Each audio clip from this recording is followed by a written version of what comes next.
I used to be a quiet, reserved girl who never believed in herself. I was the kind of person who feared stepping out of my comfort zone, afraid to face the world outside my little bubble. My name is Emma, and I was once a girl who thought she couldn't achieve anything big, not because I didn't have the potential, but because I didn't believe in it. I grew up in a small town where everyone knew each other. The community was tight-knit, and people had set ideas about what girls could or couldn't do. For as long as I could remember, I had always been told what I should wear, what I should say, and most importantly, what I should aspire to be. The idea of breaking free from the norms never crossed my mind. I thought I was destined to live like every other girl, quietly, unobtrusively, never asking for more. In my town, there was a sense of unspoken rules. Girls were expected to learn how to cook, clean, and take care of their families. Higher education was a luxury that not many girls in my community could afford, let alone pursue a career. But I wanted more. I had dreams that I kept hidden deep inside of me. Every night, when I was alone in my room, I would imagine myself doing something different, something more than just being a part of the ordinary life that everyone expected me to lead. I wanted to change the world, but how could someone like me do that? I was always so afraid of rejection. I feared what people would think if I went against the grain. I believed that my dreams were impossible because I was just a girl, and girls like me didn't achieve great things. It was easier to stay in my little world, where I didn't have to face the reality of my own fears. But one day, something changed.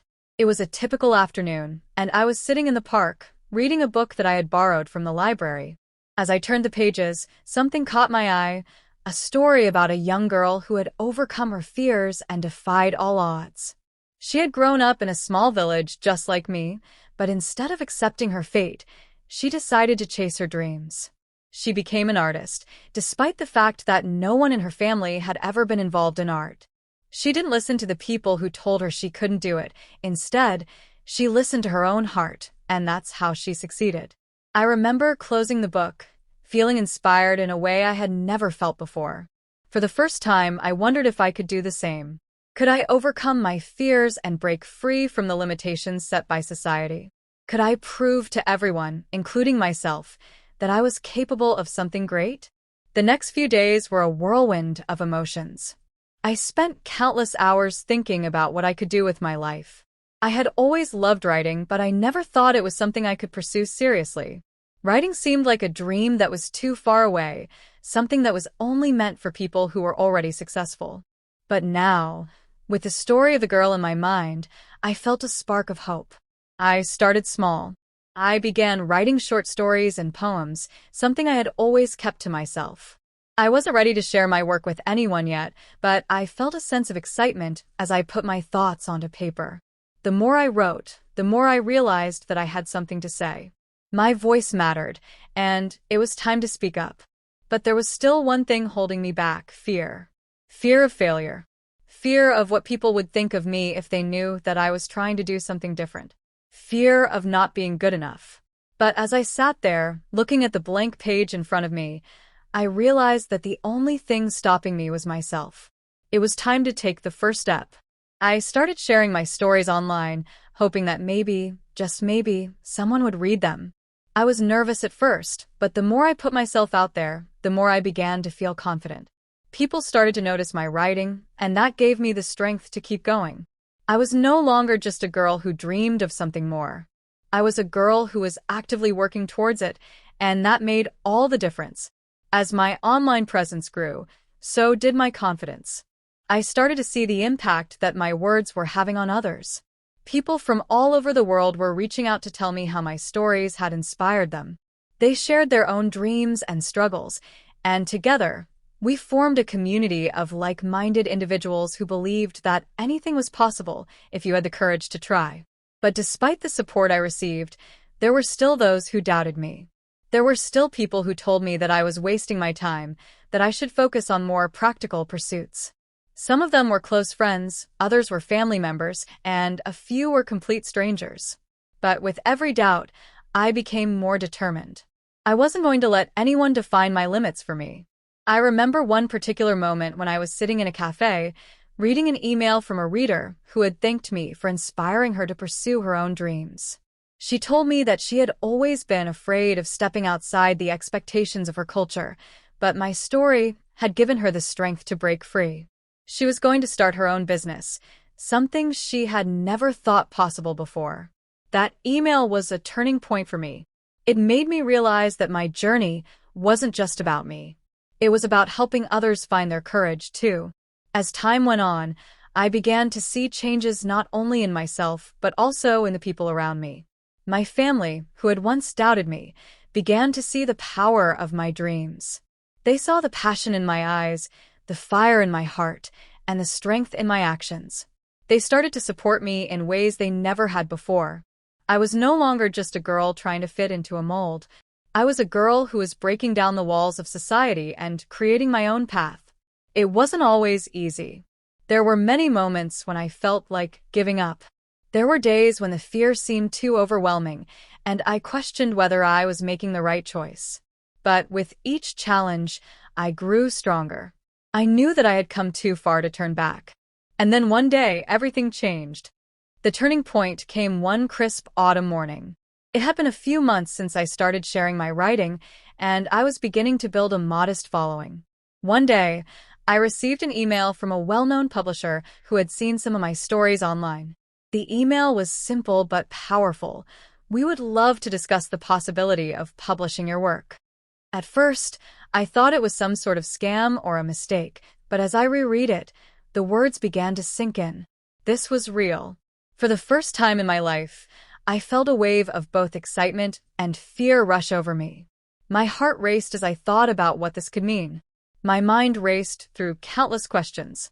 Was I ready for this? What if I wasn't good enough? What if I failed? But then I stopped myself.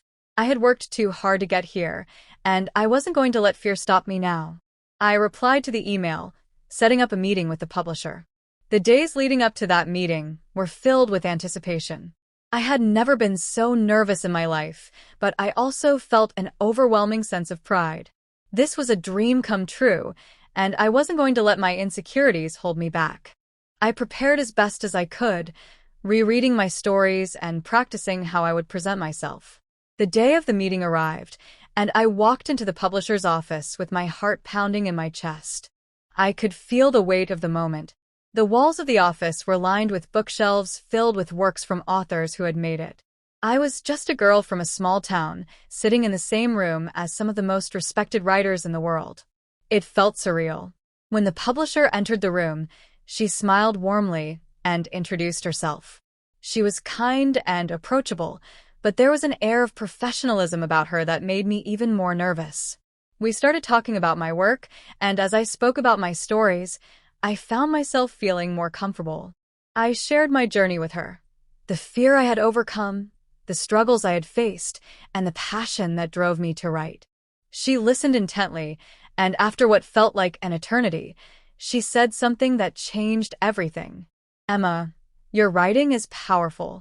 You have a unique voice, and I think people will connect with your stories. We want to help you share your work with the world." Those words were more than just validation.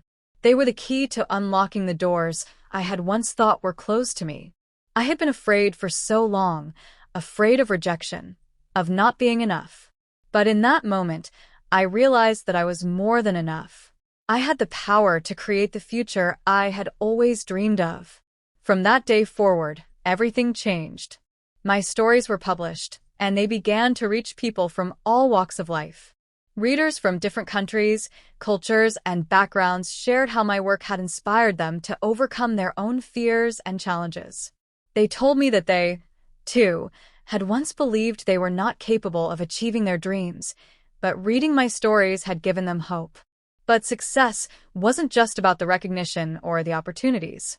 It was about the personal growth I had experienced along the way. I had learned that fear was not something to be avoided. It was something to be embraced. Fear was the sign that I was pushing myself outside my comfort zone, that I was growing, evolving, and becoming the person I was meant to be. As my career grew, I started to meet other women who had similar stories. Women who had once been told they couldn't achieve their dreams because of their gender, their background, or their circumstances. I began to connect with them, sharing my journey and learning from theirs. We formed a community of empowered women who were breaking down the walls of society and creating new paths for ourselves. I remember meeting one woman in particular. Her name was Sarah, and she was from a country where women's rights were heavily restricted. Despite the challenges she faced, Sarah had become a successful entrepreneur, running a business that helped women in her community gain financial independence. She told me that my stories had inspired her to pursue her own dreams, even when everyone around her said it was impossible. She said that when she read my words, she felt like someone understood her struggles, and that gave her the courage to keep going. Sarah's story touched me deeply. It reminded me of why I started writing in the first place, to inspire others, to give them the strength to believe in themselves. I realized that my journey wasn't just about my own success. It was about helping others find their voices, too. But as I continued to grow, I also faced new challenges. There were moments when I felt overwhelmed by the expectations placed on me.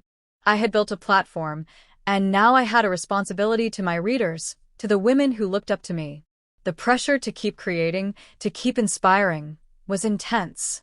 But I learned to navigate those challenges by staying true to myself. I reminded myself that my journey wasn't about being perfect. It was about being authentic, about showing up every day and doing my best.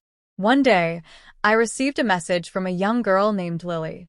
She was 16, and she had been following my work for several months. In her message, she told me that she had always dreamed of becoming a writer, but she had been too afraid to pursue it. She felt like her dreams were too big, too unrealistic for someone like her. But after reading my stories, Lily said that she had decided to start writing again. She thanked me for showing her that her dreams were valid, that she had the power to create her own future. Reading Lily's message brought tears to my eyes. It reminded me of why I had started this journey in the first place. I wasn't just writing stories, I was changing lives. I was helping others find the courage to chase their own dreams, just as I had once found mine. As the years passed, I continued to write, to inspire, and to grow. My life had become something I had never imagined, a life where my voice mattered, where my dreams were within reach. But I knew that I couldn't stop here. There was still so much more to be done, so many more walls to break down, so many more women to empower.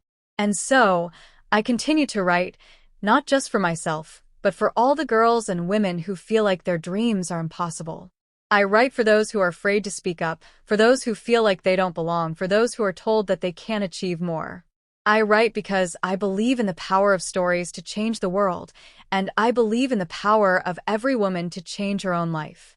The story of my journey is not just my own, it's the story of every person who has ever been afraid to dream, who has ever felt limited by society, who has ever been told that they are not enough. It's a story of courage, of strength, and of the belief that anything is possible if we dare to face our fears and break down the walls that confine us. So, if you are reading this and you have a dream that feels too big, too impossible, remember that you are not alone.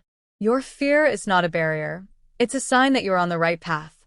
You are capable of achieving greatness, and your dreams are worth pursuing. Don't let anyone tell you otherwise. You are strong. You are powerful. And you are enough.